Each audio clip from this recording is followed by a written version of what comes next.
साली डाला वाला देव साली डाला वाला देव सोना ना किसी का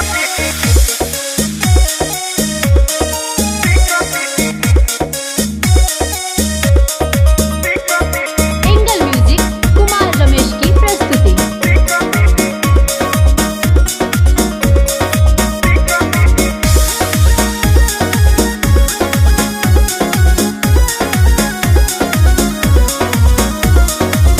हाल के हम तो सेहन भइल बानी, सुखर जवानी के रंग में नसानी। ए जी हाल के हम तो सेहन भइल बानी, सुखर जवानी के रंग में नसानी। बुझल चारी बानी कुमारी, घुसन जीजा घरवा के भितरी। साली डाला वाला देव सोनावा के शिकारी। साली डाला वाला देव सोनावा के शिकारी। तोहरा ला रूपे आके कोई देवी झिकारी। तोहरा ला रूपे आके कोई देवी झिकारी। साली डाला वाला देव सोनावा के शिकारी। साली डाला वाला देव सोनावा के शिकारी।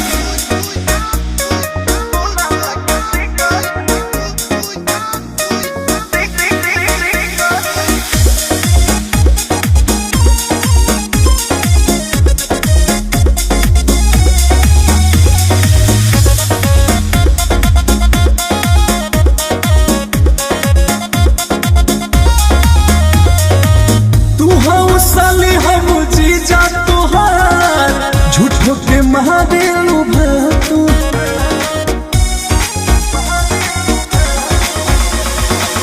फेरा में तोहरा आईनी ससुराल, काहे दिखावे लुटा तू।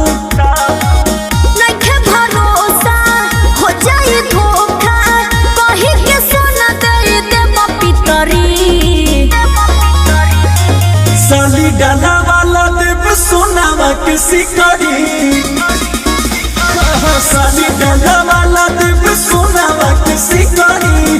तोहरा ला रूपे आके कोई देवी झिकारी। तोहरा ला रूपे आके कोई देवी झिकारी। साली डाला वाला देव सोनावा के शिकारी।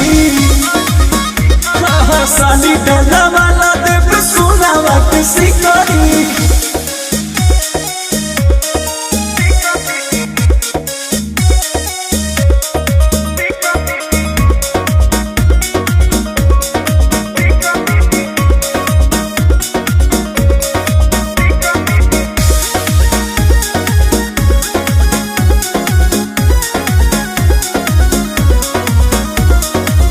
खोले दा खाता करा नाता से प्यार, हमरा से कोई सन वाला जो।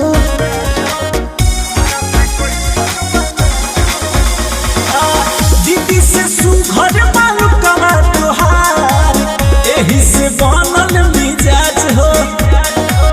अंकुश राजा दे दे बसाजा, लागी ना बस हो तोहर तिकड़ी। साली डाला वाला देव सोनावा के शिकारी। साली डाला वाला देव सोनावा के शिकारी। तोहरा ला रूपे आके कोई देवी झिकारी। तोहरा ला रूपे आके कोई देवी झिकारी। साली डाला वाला देव सोनावा के शिकारी।